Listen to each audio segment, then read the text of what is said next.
আপনারা জানেন উদয়পুরের ঘটনা, একজন মহিলাকে সত্যিকারের মহিলাদের নিরাপত্তা বলতে আর এখন কিচ্ছু নেই এখানে।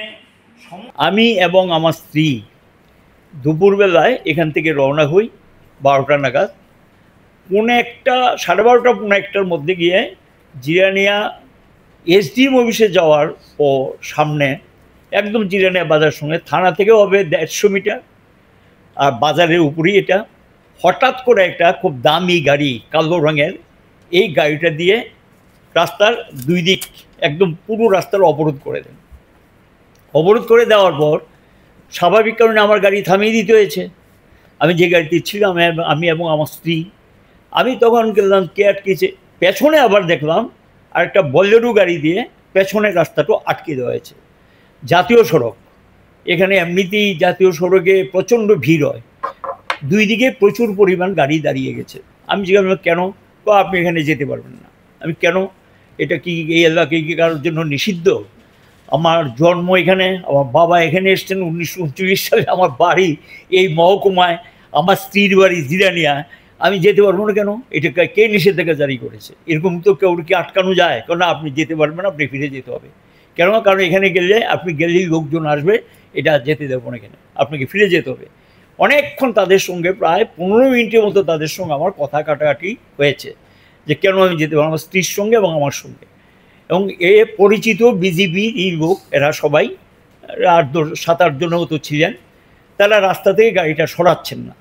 পাশে পুলিশ দাঁড়িয়ে আছে, কয়েকজন পুলিশ, সংখ্যায় বেশি না। তারা কি ট্রাফিকের ডিউটি করতো না কি আমি সেটা বলতে পারবো না, দাঁড়িয়েছিল।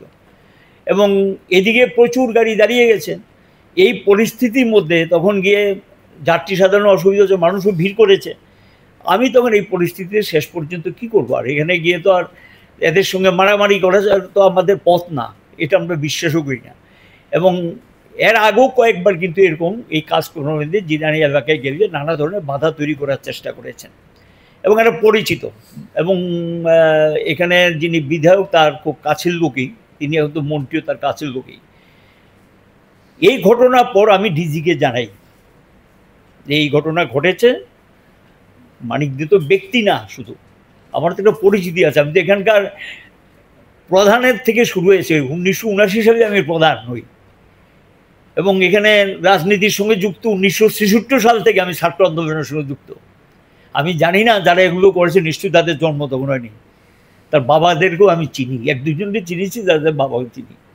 তো এখানে গিয়ে যেখানে 20 বৎসরের বিধায়ক, তারপর 15 বৎসরের মন্ত্রী, এই জিরানিয়া মহকুমার প্রতিটা কাজের সঙ্গে যুক্ত, জন্ম কর্ম সব এখানে, এবং এই জায়গাতে গিয়ে যাওয়া যাবে না, এটা কি অরাজক অবস্থা, বগের মুল্লুক যে এখানে যে এই এলাকাটা কারোর জন্য নিষিদ্ধ, এই অবস্থা চলছে জিরানিয়া এলাকায়।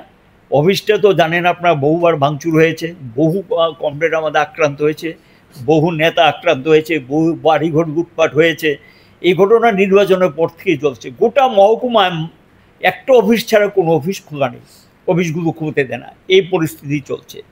এবং এই যে অবস্থাটা চলছে, এই অবস্থা সম্পর্কে যেটা চলছে, আমি কালকে শেষ পর্যন্ত মন্ত্রীর দৃষ্টিতে নিই ঘটনাটা।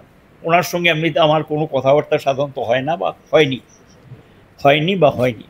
ওই এলাকার বিধায়ক যিনি, তার দৃষ্টিতে আমি নিই। উনি তখন সবটা শুনল, না এরকম তো হওয়া উচিত না, এটা তো করা উচিত না, এটা তো যে যাবে বিয়ে বাড়িতে সেই। আমি চলছে তো এগুলো অনেক দিন যাবত, এগুলি তো আপনাদের লোকই তো করছে এগুলো। উনি আবার বলছে এগুলো তো আগেও হতো, এরকম 1-2টা ঘটনা। আমি আগেরটা তো বললাম, আগে যেরকম হতো সেখানে হস্তক্ষেপ ছিল, এখন তো এগুলো চলছে অনেক দিন যাবত, অনেক ঘটনা ঘটেছে। এগুলো কি চলবে? এটা কি চলতে পারে? না, আমি দেখছি, এবং নিশ্চয়ই এটা হওয়া উচিত না। তিনি বারবার বলছে উচিত না। আমি